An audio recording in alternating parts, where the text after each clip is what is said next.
हीरे की खान। अफ्रीका महाद्वीप में हीरो की कई खानों की खोज हो चुकी थी, जहाँ से बहुतायत में हीरे प्राप्त हुए थे। वहाँ के एक गांव में रहने वाला किसान अक्सर उन लोगों की कहानियाँ सुना करता था, जिन्होंने हीरो की खान खोजकर अच्छे पैसे कमाए और अमीर बन गए। वह भी हीरे की खान खोजकर अमीर बनना चाहता था। एक दिन अमीर बनने के सपने को साकार करने के लिए उसने अपना खेत बेच दिया और हीरो की खान की खोज में निकल पड़ा। अफ्रीका के लगभग सभी स्थान छान मारने के बाद भी उसे हीरो का कुछ पता नहीं चला। समय गुजरने के साथ उसका मनोबल गिरने लगा। उसे अपना अमीर बनने का सपना टूटता दिखाई देने लगा। वह इतना हताश हो गया कि उसने जीने की तमन्ना ही समाप्त हो गई और वह एक दिन उसने नदी में कूदकर अपनी जान दे दी। इस दौरान दूसरा किसान, जिसने पहले किसान से उसका खेत खरीदा था, एक दिन उसी खेत के मध्य बहती छोटी नदी पर गया। सहसा उसे नदी के पानी में उसे इंद्रधनुष प्रकाश फूटता दिखाई पड़ा।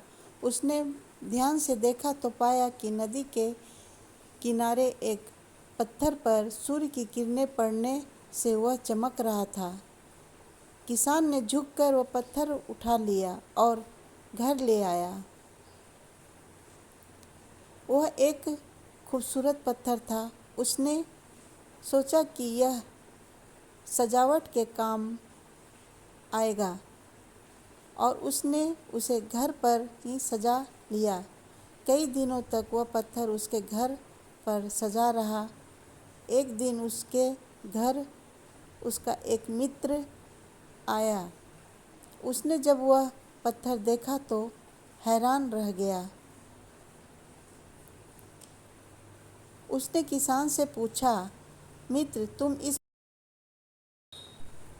पत्थर की कीमत की जानते हो? किसान ने जवाब दिया, नहीं, मेरे ख्याल से ये हीरा है, शायद अब तक खोजे गए हीरों में सबसे बड़ा हीरा है। मित्र बोला। किसान के लिए इस बात पर यकीन करना मुश्किल था। उसने अपने मित्र को बताया कि उसे यह पत्थर अपने खेत की नदी के किनारे मिला है। वहाँ ऐसे और भी पत्थर हो सकते हैं। दोनों खेत पहुँचे और वहाँ से कुछ पत्थर नमूने के तौर पर चुन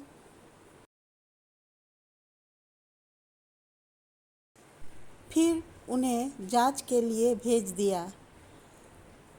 जब जांच रिपोर्ट आई तो किसान के मित्र की बात सच निकली। वे पत्थर हीरे ही थे। उस खेत में हीरो का भंडार था।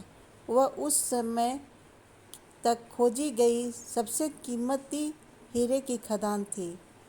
उसका खदान का नाम किम्बले डायमंड माइंस है। दूसरा किसान उस खदान की वजह से मालामाल हो गया। पहला किसान जो बेचा था हीरे के खान खोज में, वह मर गया और उसी का खेत में वह दूसरा किसान जो लिया था वह मालामाल हो गया। कहानी अच्छी लगी तो लाइक शेयर सब्सक्राइब करें।